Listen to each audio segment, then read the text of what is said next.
नमस्कार, आप देख रहे हैं विस्टार न्यूज। मैं हूं दिवाकर विक्रम सिंह। गुलाम नबी आजाद 370 और 35A पर कुछ बोले और बोलने के बाद उसकी चर्चा पूरे देश में हुई, लेकिन प्रतिक्रिया कुछ ऐसी भी हुई है जो आपको जान लेना चाहिए, और वो ये है कि गुलाम नबी आजाद को जान से मारने की धमकी मिली है। कश्मीर प्रवास में गुलाम नबी आजाद अब सिर्फ जम्मू कश्मीर की राजनीति करना चाहते हैं और कांग्रेस से अलग होने के बाद अब वो दिखा देना चाहते हैं कि जम्मू कश्मीर की जब भी वो राजनीति करेंगे तो वहां के बारे में जो कुछ भी बोलेंगे अब वहां के लोगों के हित में होगा, वही बात बोलेंगे।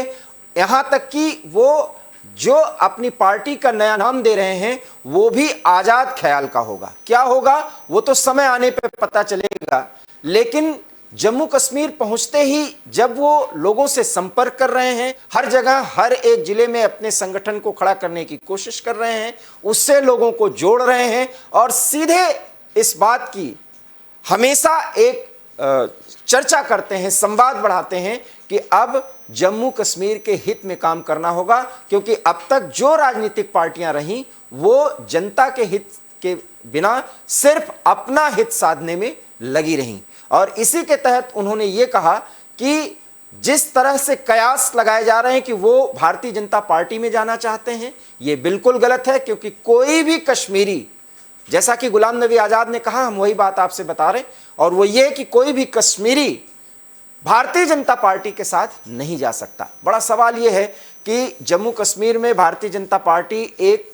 बड़ी राजनीतिक पार्टी की हैसियत रख रही है, फिर गुलाम नबी आजाद ऐसा क्यों कह सकते हैं और क्यों उन्होंने कहा, यह बात भी चर्चा में लाई जा सकती है। और ऐसा इसलिए उन्होंने कहा क्योंकि यह आरोप लगाया जा रहा है कि वो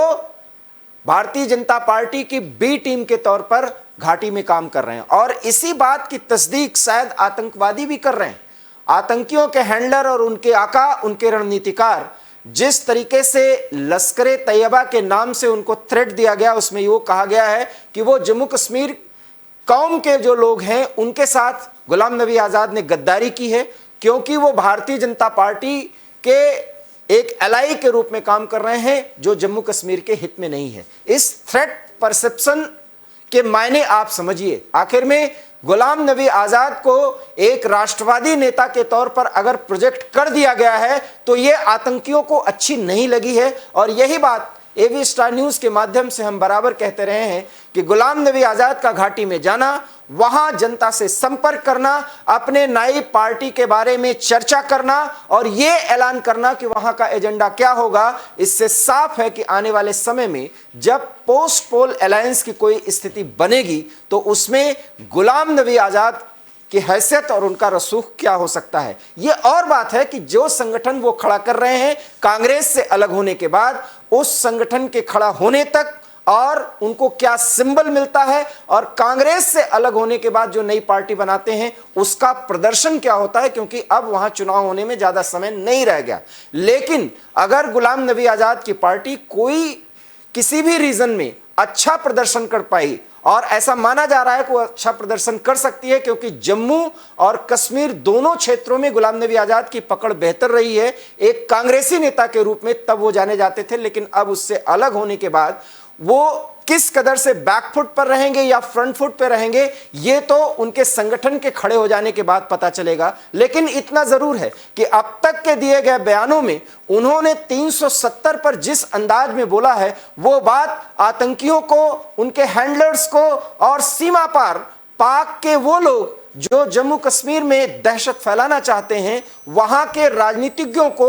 अपने हिसाब से बोलने के लिए मजबूर करना जानते हैं और मजबूर करते रहते हैं, उनको गुलाम नबी आजाद का यह प्रेजेंटेशन अच्छा नहीं लगा है। और वो भी मानते हैं कि भारतीय जनता पार्टी या केंद्र सरकार आने वाले समय में गुलाम नबी आजाद को एक बड़े नेता के तौर पर प्रस्तुत कर कोई बड़े रणनीति को साधना चाहती है, और शायद यही कारण है कि उनको एक थ्रेट मिला है। और थ्रेट मिलने के पहले गुलाम नबी आजाद का वो वक्तव्य जो सीमा पार से लेकर आतंकियों को, पाक परस्तों को बुरी लगी है, वो हम आपको सबसे पहले सुनवाते हैं कि उन्होंने 370A पे कितनी बेबाक टिप्पणी की थी। क्या कहा था गुलाम नबी आजाद ने, जरा सुनिए।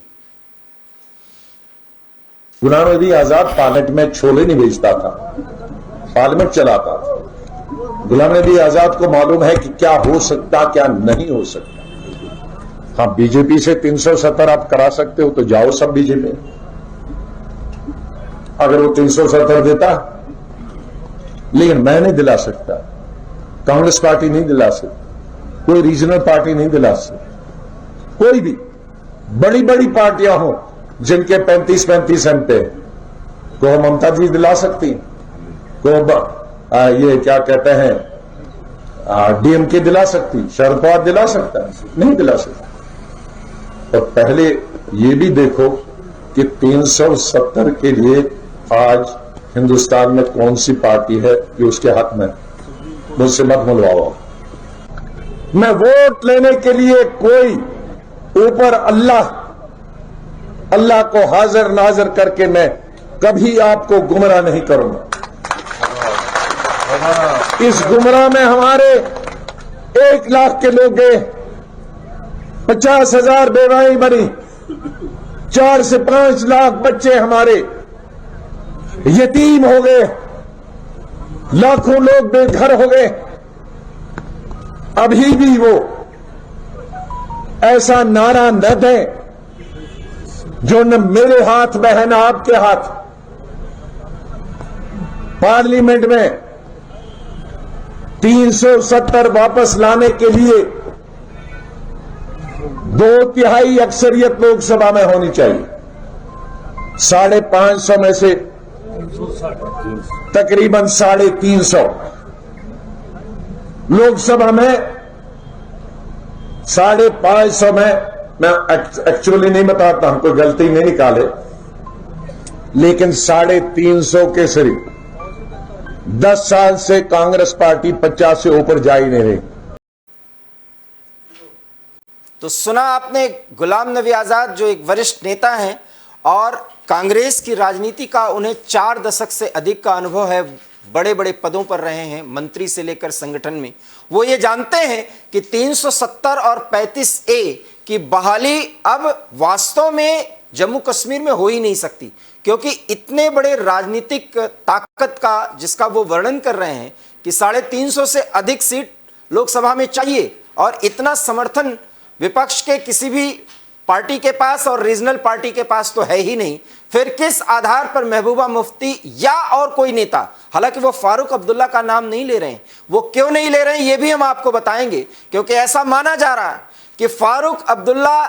गुलाम नबी आजाद के कांग्रेस छोड़ने के बाद बहुत ज्यादा दुखी थे और उन्होंने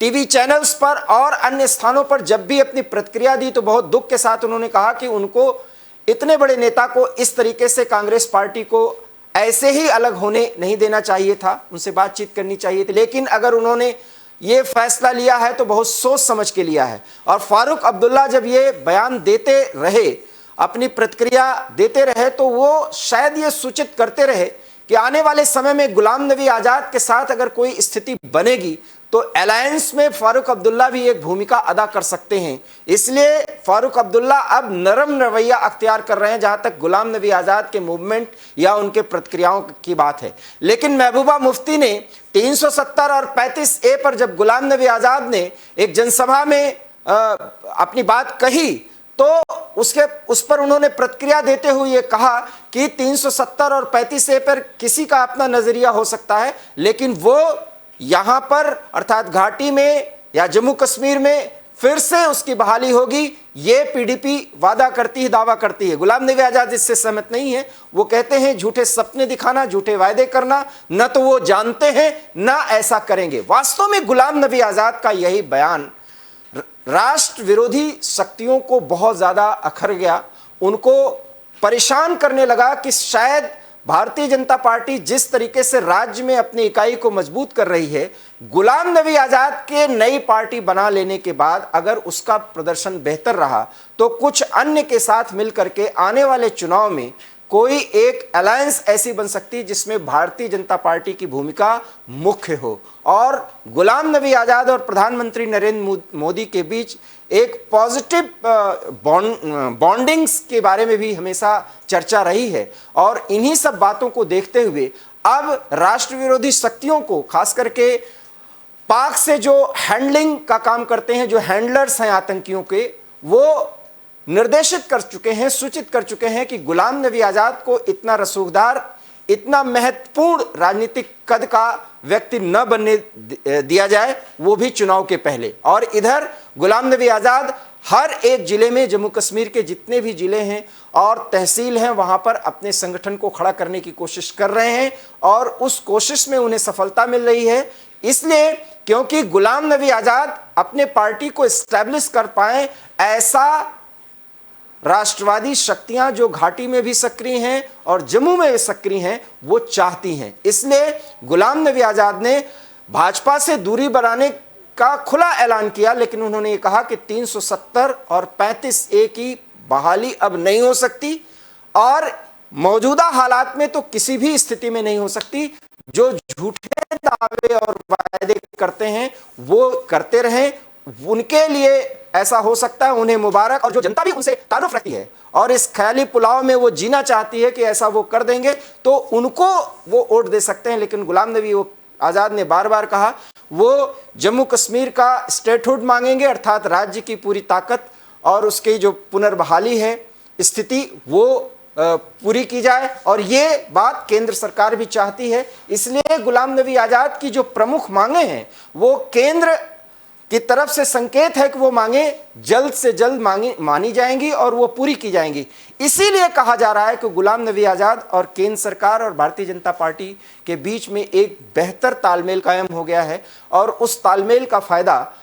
प्री पोल अलायंस जैसी कोई स्थिति में तो नहीं, लेकिन पोस्ट पोल अलायंस में बनेगी और वो स्थिति भारतीय जनता पार्टी के रणनीतिकार और गुलाम नबी आजाद भी देख रहे हैं। और इन्हीं बातों को ध्यान में रख करके अब ये प्रतिक्रिया आई है जब उन्हें जान से मारने की धमकी दी गई है, और जान से मारने की धमकी लश्कर तैयबा के एक सहयोगी संगठन की तरफ से दी गई है, जिसमें दावा किया गया है कि वो जम्मू कश्मीर के लोगों के साथ गद्दारी कर रहे हैं। इसलिए गुलाम नबी आजाद केंद्र के प्रतिनिधि के रूप में काम करते रहेंगे तो उन्हें जान से मार दिया जाएगा। बड़ा सवाल यह है कि 370 पर गुलाम नबी क्यों बोले? वो इसलिए क्योंकि अगर वो 370 और 35A पर अपनी बात न रखते तो राष्ट्रवादी शक्तियां जिस तरीके से गुलाम नबी आजाद को घाटी में स्थापित करना चाहती हैं, वो शायद गुलाम नबी आजाद को इतना बैकअप न देती। ऐसे में अब इतना तो निश्चित कहा जा सकता है कि आने वाले समय में गुलाम नबी आजाद के विरोध में कुछ और आतंकी संगठन भी आ सकते हैं, और साथ ही साथ वहां के जो राजनीतिक दल हैं, जो रीजनल पार्टी हैं, उनके भी तरफ से यह बयान आएगा। लेकिन गुलाम नबी आजाद किसी भी कीमत पर कुछ अपनी मांगों को छोड़ करके 370 और 35A पर कोई भी नरम रवैया नहीं अख्तियार करेंगे, क्योंकि वो जानते हैं कि आने वाले समय में राष्ट्रवादी शक्तियां अगर प्रभावी हुई तो किसी भी तालमेल की स्थिति में गुलाम नबी आजाद को प्राथमिकता मिलेगी, क्योंकि प्रधानमंत्री भी गुलाम नबी आजाद के व्यक्तित्व से पूरी तरह से प्रभावित हैं। अब ऐसे में देखना होगा कि गुलाम नबी आजाद घाटी में और जम्मू में अपने राजनीतिक गतिविधि को क्या आराम से चला पाते हैं, और अगर नहीं चला पाते तो केंद्र उनकी सुरक्षा के किस तरीके से पुख्ता इंतजाम करती है, राज्य सरकार उन्हें क्या सुरक्षा व्यवस्था उपलब्ध कराती है। लेकिन इतना तो तय है कि उनकी सुरक्षा बढ़ा दी गई है और हो सकता है कि आने वाले समय में वो विशेष सुरक्षा उनको दे दी जाए, क्योंकि अब गुलाम नबी आजाद का घाटी में सक्रिय रहना किसी भी उस दल को या उस संगठन को अच्छा नहीं लगेगा, जो ये समझ रहे हैं कि आने वाले समय में भारतीय जनता पार्टी के साथ मिलकर वो कोई बड़ा राजनीतिक एजेंडा सेट कर सकते हैं, जबकि उसके लिए कोई जरूरी नहीं हो कि वो दोनों पार्टी अलायंस में हो। अर्थात गुलाम नबी आजाद और भारतीय जनता पार्टी बिना साथ आए ही अपने एक राष्ट्रीय एजेंडे के साथ जम्मू कश्मीर की राजनीति पर बोलेंगे और वहाँ के लोगों का समर्थन हासिल कर चुनाव में जीत हासिल करेंगे, और हो सकता है कि आने वाले समय में गुलाम नबी आजाद ही जम्मू कश्मीर के मुख्यमंत्री बनाए जाएं। क्या होगी स्थिति गुलाम नबी आजाद की, और आतंकियों से जो उन्हें धमकी मिली है उसका सामना वो और उनकी पार्टी कैसे करते हैं, ये हम आपको समय समय पर बताते रहेंगे। लेकिन इसके लिए आपको देखते रहना होगा AB स्टार न्यूज़, क्योंकि यहाँ खबरों का सिलसिला कभी नहीं थमता। दीजिए हमें इजाज़त। नमस्कार।